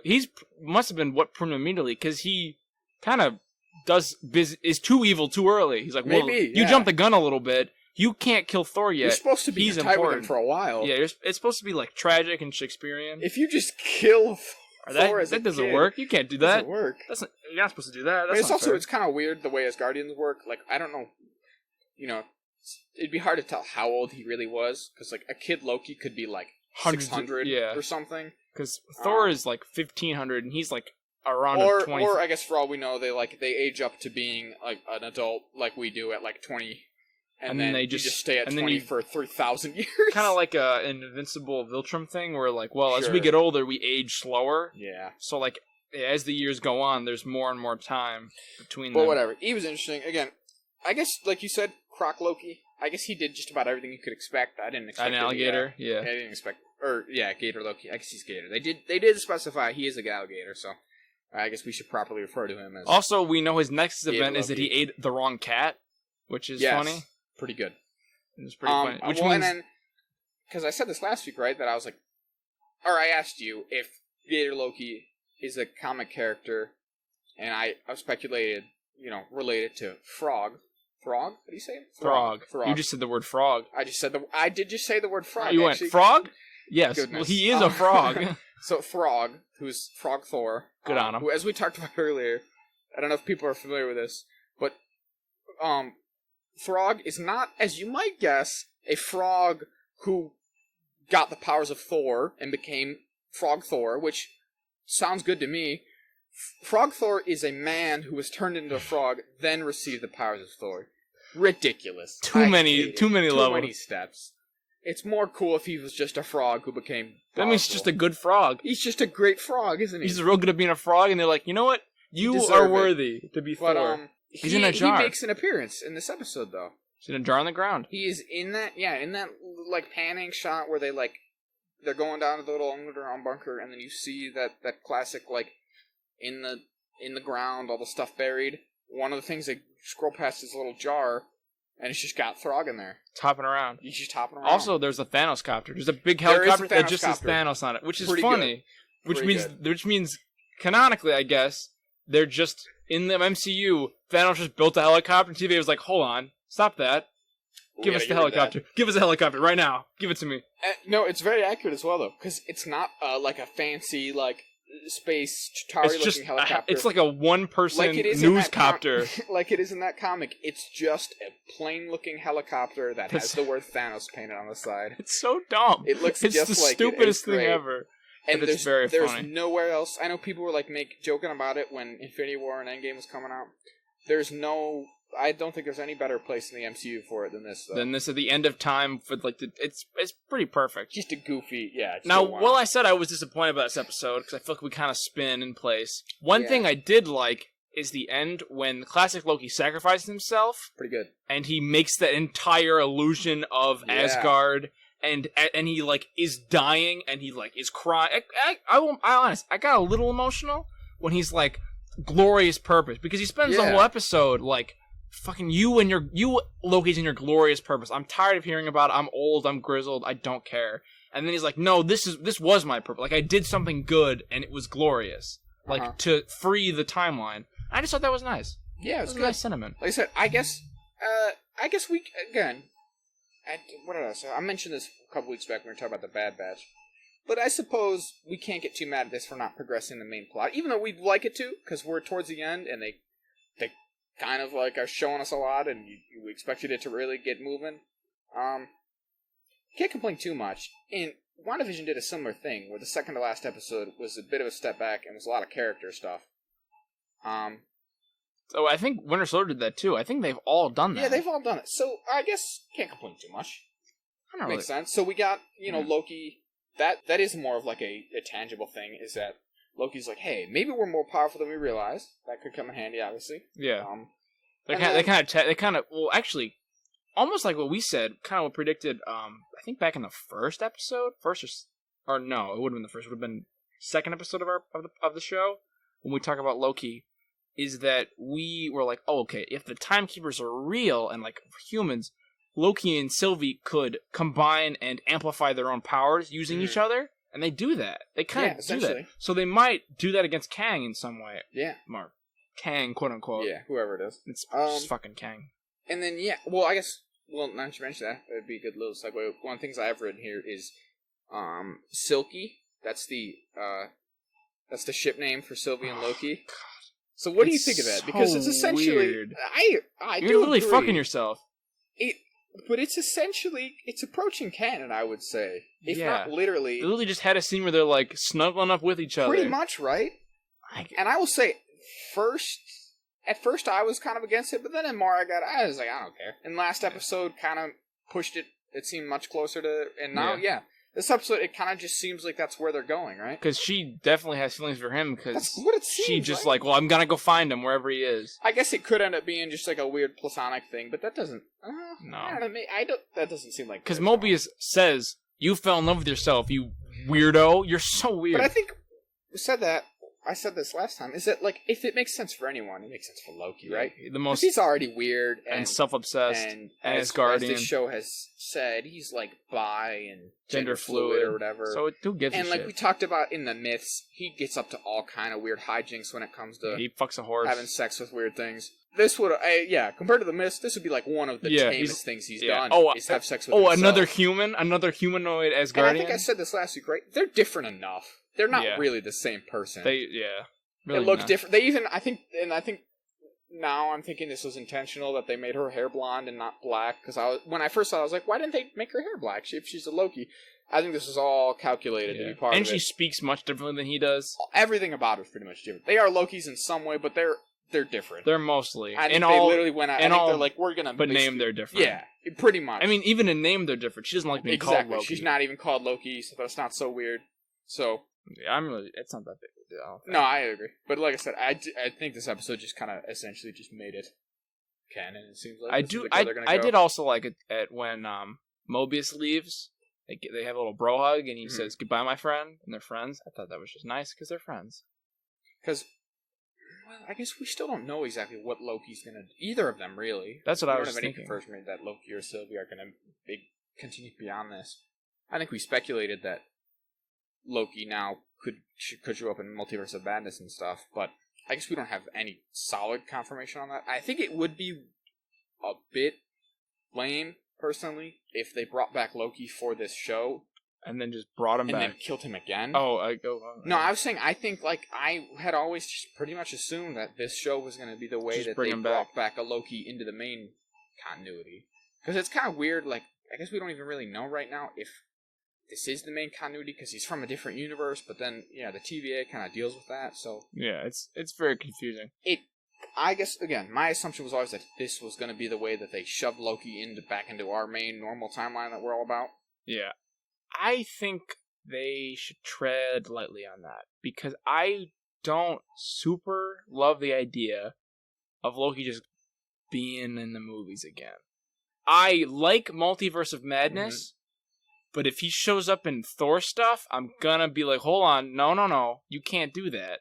Because that undermine, because that Loki isn't really the Loki that Thor remembers. I totally agree, and I've said this because those characters are divorced enough, and it ties directly into What If, because Doctor Strange is part of that, and it ties into Kang or the multiverse, not Kang. I misspoke. So that's fine, and Loki is magic like Doctor Strange and Wanda. So there are several factors that aren't character related, and those characters have never actually really met. I think they've met once, and Wanda's never met them.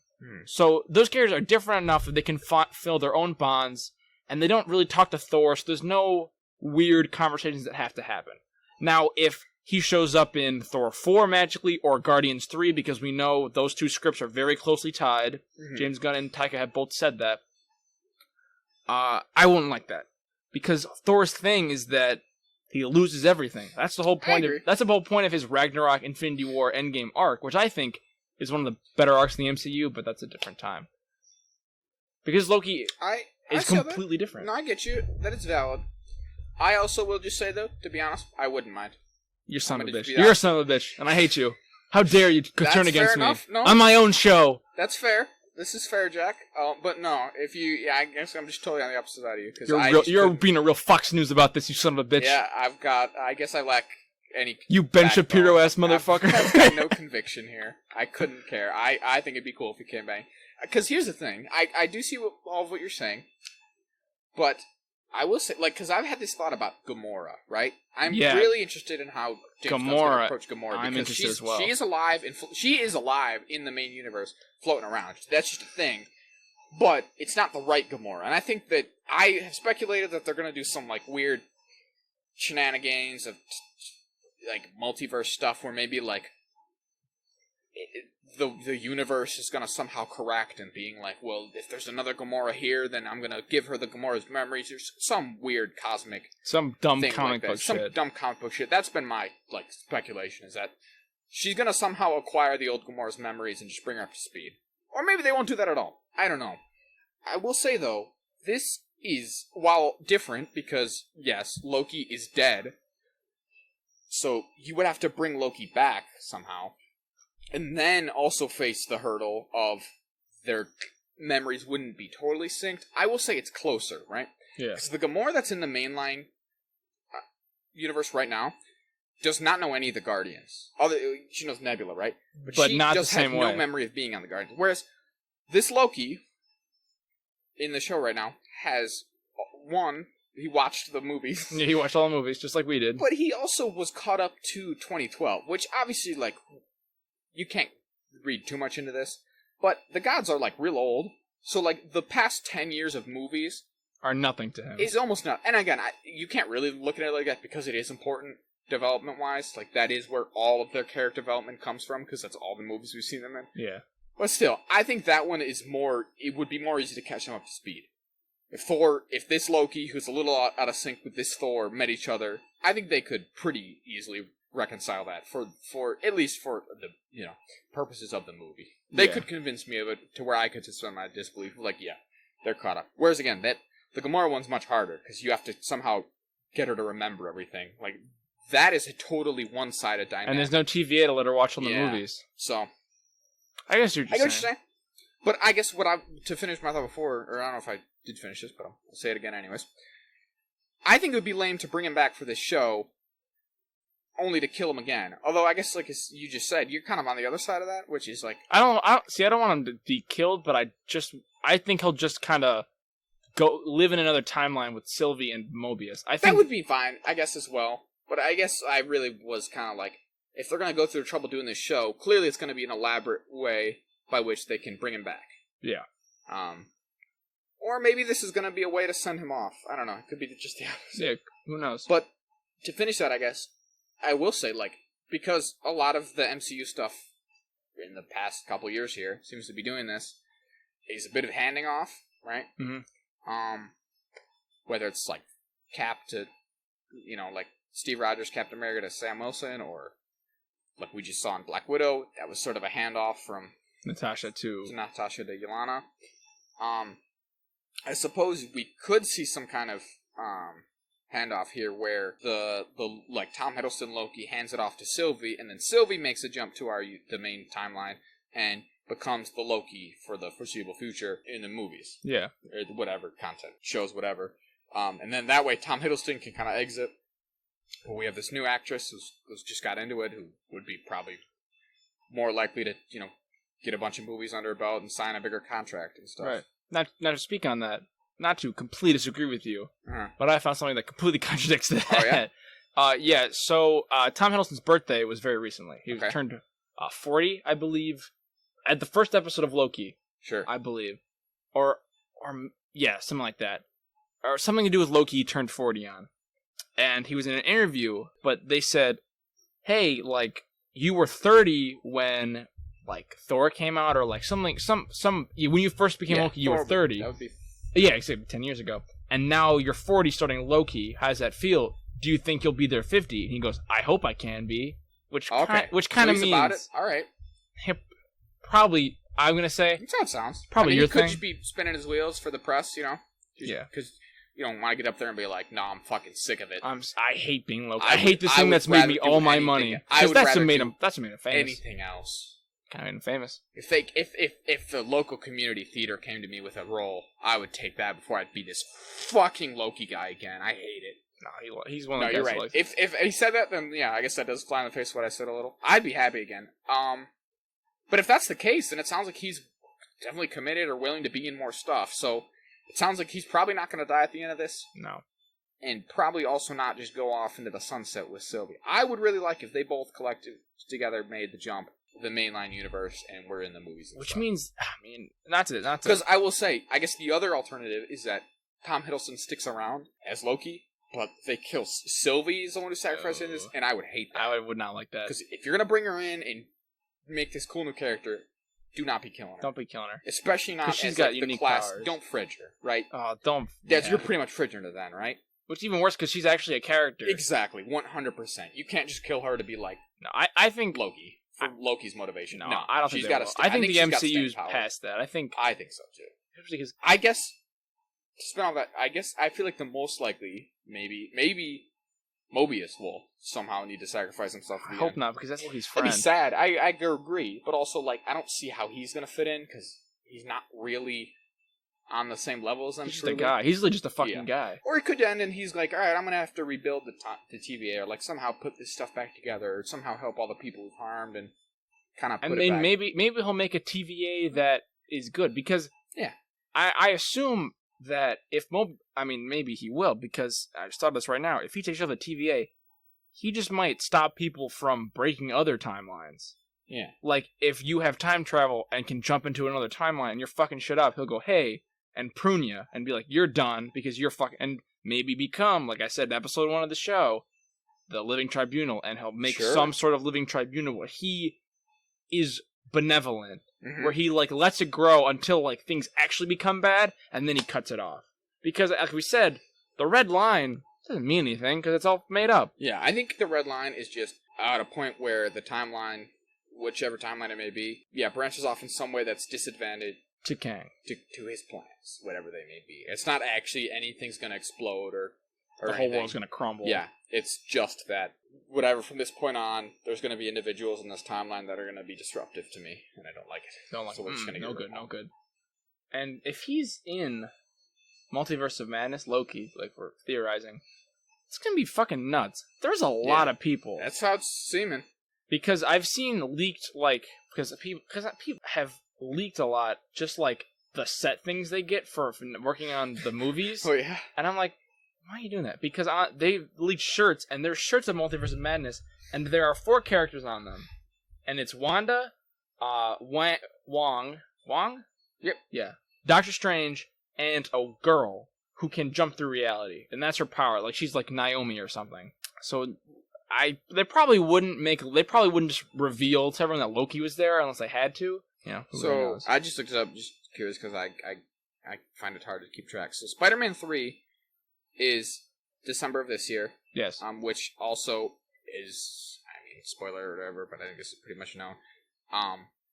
Doctor Strange is In it. confirmed to be in that. And Wanda may be in it. Wanda, because obviously she's going to be, like, obviously working with Doctor Strange. Because Spider-Man 3 is December of this year, and Doctor Strange is in it. And then the next movie following that, in March of next year, is Doctor Strange 2. Which we know has Wanda in it. So, you kind of would agree. Hope that she's in a little bit. Like I said, I think a lot of the other rumored cameos and stuff for Spider-Man 3 are still in flux and have not been confirmed between like all the other previous Spider-Man movie characters and stuff, and even like Daredevil. Well, the one is confirmed. Dr. Octopus is confirmed. Okay. He has, but like, the Spider-Man is, or rather, Doctor Strange is definitely confirmed. Yeah. He's been in revealed Lego sets and stuff for that movie. Damn Lego sets. The damn Lego sets. They're always spoiling it. God damn those Lego sets. How could they? They can't keep getting away with this. Keep getting away with it. But so yeah, that is shit. Doctor Strange is coming up. Is all I'm saying. So hopefully we'll get answers to a lot of this. I mean, I assume we will. Well, I have one last thing I wanted to say. Okay. Well, I could second one last Loki. thing. Okay. Well, one last thing. Just real quick, was that did you recognize the title? It's called Journey into Mystery. Is that because the comic he's That in? is a comic. That's the first comic Loki appears in? Thor and Loki. Ah. They always got those weird names. Well, Tales to Astonish. It's because they used to just be anthology series, right? Yeah. Where you just kind of come up with someone, you put him in, and then if he's stuck, then he gets his own comic, right? Yeah. Obviously, on rare occasion, the first appearance of a character is issue like 1. So, like Fantastic Four, right? Their first appearance is Fantastic Four 1, but then obviously he's like famously Spider-Man. Spider-Man. As Amazing Fantasy. Is he Amazing Fantasy or is he Tales to Astonish? No, he's Amazing Fantasy. Okay. Like even on the DC side, right? Like the Superman first appears in Action Comics. Batman first appears in Detective Comics. So that's how they just did things back in the day. I think you just had these weird anthology like, series. oh, old timey. Then, What you got? I got Superman. He can leap real tall. Journey into Mystery. Big This week, mystery. Frog Kid. Is he gonna stick? No Frog Kid. Next week, Thor. Oh, Thor? He's around for Big Thor? 70 years. Okay. What about Frog Thor? We Frog did it. Thor? We brought him back. Be like, Jim, it's tied together. It's 1990. Why are you talking like that? Here we've got the Spider Kid. The climbing Spider Kid. Spider Boy. Spider-Man. Spider-Man. He's a man. Buddy boy. He's such a boy. That was this week's segment of Transatlantic Accents from 1930s America. So yeah, I just thought it was fun little... And it was a journey. It was a bit of a journey into mystery, wasn't it? It really was. Alright, so the last thing I guess we kind of touched on it. Do you want to attack into the What If trailer? Did you have anything you want to say about that? Well, I kind of said everything I wanted to say. Okay. Basically, nothing just generally? Just connected. I'm just excited for it. It should be good, yeah. I thought it was interesting. I will say... The animation style is a little weird for my taste, but I'll get over it. I don't think I totally disagree. It's a bit out there. It'll take some getting used to. It's kind of like smooth Clone Wars animation. I'm gonna be honest. It's a bit cel shaded. It's a bit It's a bit weird. I will say, like I said, we did know a lot of the kind of what if scenarios going in at this point, or at least I don't know if they've been floating around. If you I've seen most of them. I will say one I didn't really know of is The I guess, Killmonger. what if Killmonger saved Tony Iron Stark? Man? Is Tony Stark? That's an interesting one. I don't know where that's going to go. I guess, in retrospect, it kind of checks out to an extent. Yeah. Because Killmonger's whole backstory is that he was a fucking soldier in the army or whatever. So, in fighting in the War on Terror in Afghanistan and Iraq, so I guess, why couldn't he have been in Save Afghanistan Tony at Stark. the time? And then Tony Stark would help him It's a bit of a build. what if, yeah. Very interesting. Again, a lot of them we don't really get a ton of details on. The biggest, I think the single biggest one we've seen the absolute most from so far is what if Peggy Carter was Captain Britain or whatever. I think that's the one I'm most excited for because I think that's the most straightforward at the moment. It is. It does seem that way, right? Because she just becomes Captain Some of them Britain. are just weird. Oh, I would say a lot of them. That's what if. I think we talked about this just off show. Podcast. Is that the what if comics have always been weird? I think so. I don't think this is like that. A huge departure. Yeah, it's pretty much stepping in line. I would say just true to form, really. Because sometimes they really do get a little far fetched. Because it's just like, what if fucking I don't know. What if Captain America liked peanut butter instead of no peanut butter? What if Storm was Thor? That's one I think. I mean that one almost makes sense though. No, that one makes a lot of sense. She's lightning. Yeah. Or she's storms. Or that's I just made that up, and that's a totally different comic. Where I think that is. I think Storm is Thor just at one point briefly in the main continuity. I think there's a what if Rogue was Thor. Maybe. What? Yeah. Whatever. The point is, they do get weird and just obscure stuff like this. It's not always just like the ones you would think. Yeah. Of the Peggy Carter one's kind of straightforward. What if Black Panther was Star-Lord? That one's a little less straightforward to me. Yeah, I don't really get that one. I don't really get it. We'll see how it plays out, but it's like... I mean, it might just be that Ego just fornicated with Black Panther's mom. I guess so. That's weird, though. Because why else would Yondu pick him up? Yeah, I don't know. Or just Hermione picked up the wrong kid. Related to Ego in this version? I don't know. But he still has a Middle African accent? Yeah, that's what I said the same thing. I think it's just to keep his voice because it's Chadwick Boseman. I mean, it's the last time he appears. That is his last appearance. I think it's just going to be Chadwick Boseman's last That's what role, period. Yeah. Not even just appearance in the MCU, just though. Role. Just role, yeah. Just sad. So, yeah, it's a bit of... It's obviously Rest a shame. in peace. Um... Not to end this episode really depressingly because we're getting towards the end here, but I don't think we saw much of this, but this is one that's been revealed. It's like, what if, or maybe this somehow ties into the Killmonger one, but it's like, what if Iron Man was on Sakaar? Oh yes, that's a different one though. That's one. We see like the Gamora as Thanos thing of like, what if Gamora was a tyrant or something, or whatever. Yeah. Or a warlord, I think is the way I've heard it phrased. Yeah. I don't think we see. There's Party Thor. A ton of it. Oh, did we see Party Thor? We did. Yeah, we can't. Because you get. I will say, I like how many voices they got. I was a little disappointed that they didn't get Robert Downey Jr. That's been in flux for a while because like they obviously never announced him, whereas they announced everyone else of the main actual cast. So like his absence was a little. It stood out, and then obviously it never was him. And I think the same is true for Chris Evans. But pretty much everyone else they actually got, which is cool. What is this? We're doing Marvel Zombies. Marvel Zombies should be fun. That's another one that's kind of just straightforward. Mm-hmm. In the comics, that's not a what if. I mean, I guess technically it is like a Elseworlds, or not Elseworlds. It's just a universe. It's a zombie universe. But it's just a different thing, yeah. But it makes sense. What if Marvel Zombies? I don't see how else you'd shove it in the MCU, so I'm fine with it here. Yeah. I've always liked those. I will say, Marvel Zombies in particular is weird and trippy. Because they're like they don't want to be zombies. It's a bit odd. It's not like traditional zombies. It's written by Robert Kirkman of Walking Dead fame. Invincible fame. Good on him. Or redacted one of the greatest. Title card fame. What fame? I said redacted title card fame. Yeah. Of the show.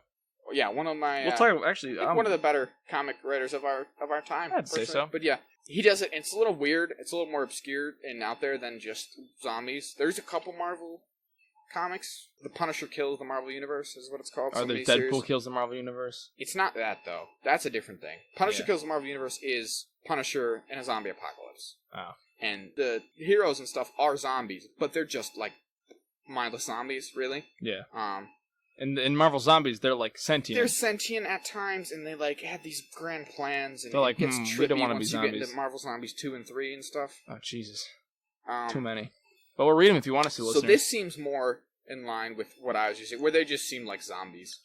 Captain America in that, it looks just like a brain dead zombie. It just looks like Loki, or not Loki, Bucky. It's just shooting zombies. Yeah, shooting zombies and stuff. We didn't see another one we know to be, again, from the Lego stuff. And then also the poster, though, is like, what if Spider-Man was Doctor Strange? And what if Doctor Strange became a servant of Dormammu? That is one of them I heard, yeah. The what if Spider-Man was Doctor Strange thing is apparently in Infinity Mashes or something. I'm not going to be able to recall it right now. Right. But there's some comic where it's essentially it was a bunch of like mashup characters for this exact purpose, and one of them is, I think he's called Spidey Supreme, maybe? That's fun. I like that. Yeah. But apparently that he's not just a combination of Spider-Man and Doctor Strange. He's somehow a combination of Spider-Man, Doctor Strange, and Steve Rogers. So I don't know how that'll factor in, but he, like I said, I don't think I didn't see anything in the trailer that stood out to me. But again, there's a lot of tiny little clips. But he's definitely featured relatively prominently on the poster. Right. I mean, but it should be cool. Again, like you said, I'm excited for it. It should be interesting. I am excited by the prospect you said that like somehow it could actually factor into canon. Yeah. Of the time. Not that that's a make or break thing. Yeah. I would have liked it regardless. I just think, like you said, totally agree. What if it's interesting? And it's like I often refer to myself, especially when it comes to Star Wars, as a bit of a canon junkie. I like knowing canon. I like staying on top of it. Well, because then I often find that like there's lots of references spread throughout canon. It's less so for the MCU because there's less ancillary material, right? There's not like tie-in books and comics and stuff like there is for Star Wars. But so sometimes I can find myself obsessing over what is and isn't canon. In a way that's probably detrimental to my actual enjoyment of the thing. So I try not to worry about it too much. But that is an interesting concept regardless. The fact that some of these characters could jump. I saw an interesting theory that the Killmonger one could somehow lead to Killmonger, again, jumping into like the main timeline as a way to become Black Panther. Oh. 'Cause that's the thing people have been speculating. Good. Well, really, since Black Panther, people like, he should come back in some way and be good, because we liked him a lot. Yeah. I think he's a bit over the top in that movie, I'll just say. He's a bit, like, comical, almost, sometimes, with some of the shit he says. He's a bit overly evil. Yeah, it's ridiculous, but whatever. Michael B. Jordan is great. I'd be happy he's to see a great him back. actor. And then, especially after, unfortunately, Chadwick Boseman passed, people are like, we really should try to get him back now to be Black Panther. Yeah, or some version of that character. And so, but to do that, you'd need to somehow bring him back to life, and this could be that. I don't know.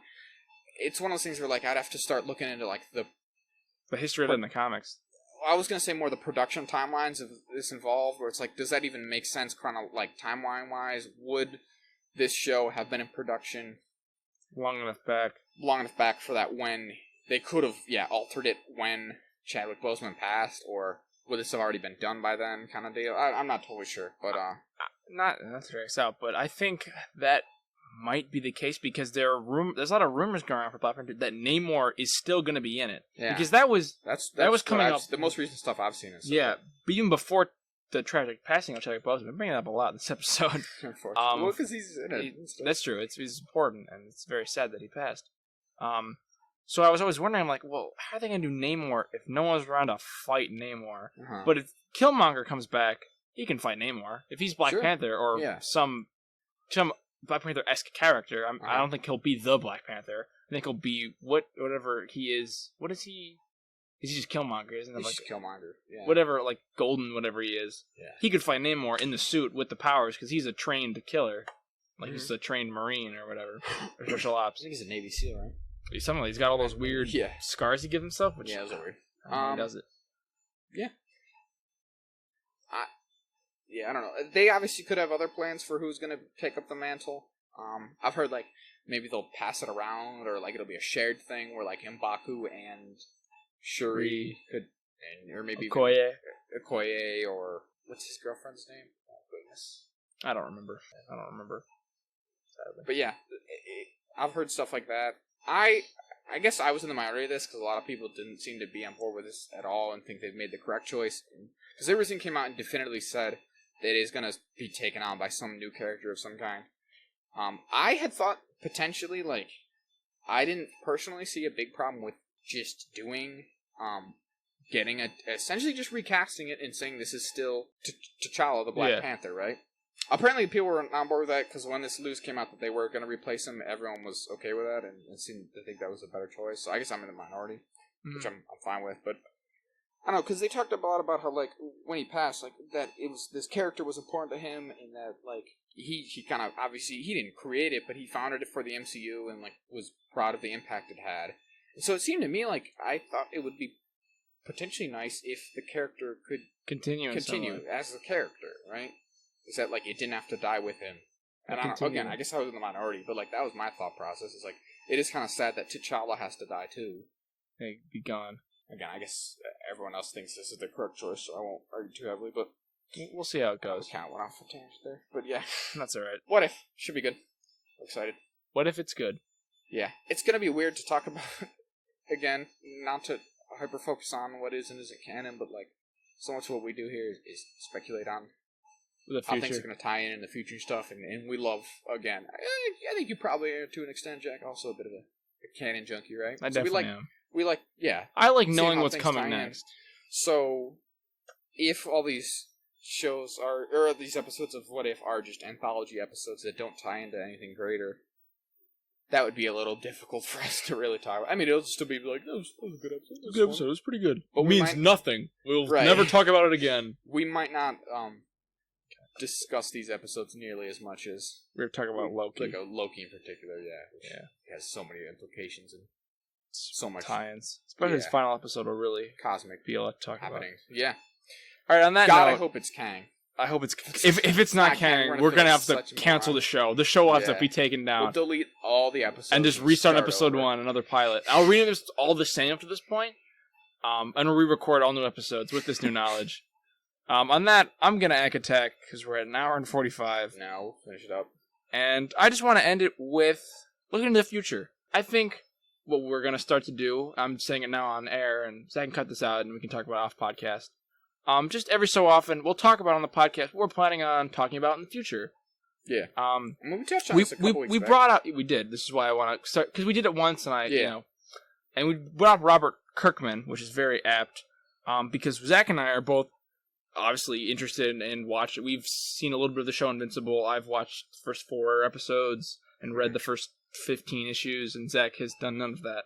Or I think you've watched the show, right? I watched the whole show. You watched the whole show. first So season Zach watched show. the first season and has not read any of the comics. So we're going to plan on reading the entirety of Invincible and talking about it. Now, the strategy we'll probably do is read them based on the compendiums. There's they're like 40 to 50 issues per compendium. Yeah. So the compendium 1, 2, and 3, and then I'll probably do a whole series retrospective with all the knowledge Sure. at once. Yeah, because after Loki here, there's a couple week break. We got the Bad Batch and Rick and Morty. We will still have the stuff. Bad Batch, and oh yeah, that was another thing. I think we did mention that the last time, but we've decided what we're going to do for Rick and Morty is that wait until this whole half season has aired, and then we'll just talk about that as a little bunch. But yeah, after Loki next week, there won't be any other than the Bad Batch. But again, like we didn't obviously talk about it this week, and those, nothing against them. The individual episodes of that are usually less impactful. Yeah. We can kind of save up a couple of them. And we know what's going to happen in Star Wars after the Bad Batch. Yeah, that's true. Because, So as we talked about last week, they rub against each other. Yeah, so we're not going to have something weekly to talk about, so we'll start to fill it in with, stuff like that. Stuff like that. And just movies. We're going to watch The Green Knight and talk about that when it comes out in 2 weeks. That will be relevant when it comes out. Yeah, we're going to talk about The Green Knight. And if you want us to watch movies, email us. But along that line, we're also going to talk about books we read. We'll talk about The Dark Tower, the Stephen King series, when Zach finally decides to finish it. Yeah. Because he's in the last... Infuriates me. We're also thinking about reading both The Wheel of Time and Discworld. A notoriously long series by authors Robert Jordan and Terry Pratchett. Two famously long fantasy series. Just to fucking do it. Yeah. We don't know how we're going to do it. We might alternate. But that's something to look forward to, listeners. And on that, we're actually going to end the episode. Yeah, I'll wrap it up here. Wrap it up. As always, this show was created by us, written by us, shot, produced, edited by us. We do half Title of those cards. things. No, we do all of them. There's no writing created involved. it. There's no shooting. we write text to each other. All right. We shoot nothing. Go on. Why'd you gotta ruin it? Well, you can cut this out. And as always, our logo was created by Jeffrey Gonzalez at inkocean.jpg. Follow him if you want. And yeah, follow us on Twitter at the Ack Attack with J and Z. Subscribe to us on YouTube. Follow us on Spotify. We're on Audible. I think we're going to be on Apple Podcasts. I'm really trying to get that figured out. I think I've got it now. If not, I will throw a fit and destroy something. I don't know. I'll find Steve Jobs and shake him back awake to beat him to death. Oh, goodness. But that's where we are. Find us if you want. Email us at ackattackjazz@gmail.com. That's ackattackjaz@gmail.com. With your thoughts, your comments, your concerns, your opinions, and what you want us to talk about. Because we're open to ideas. All right. Thanks for listening. We'll see you on the next episode. Bye now.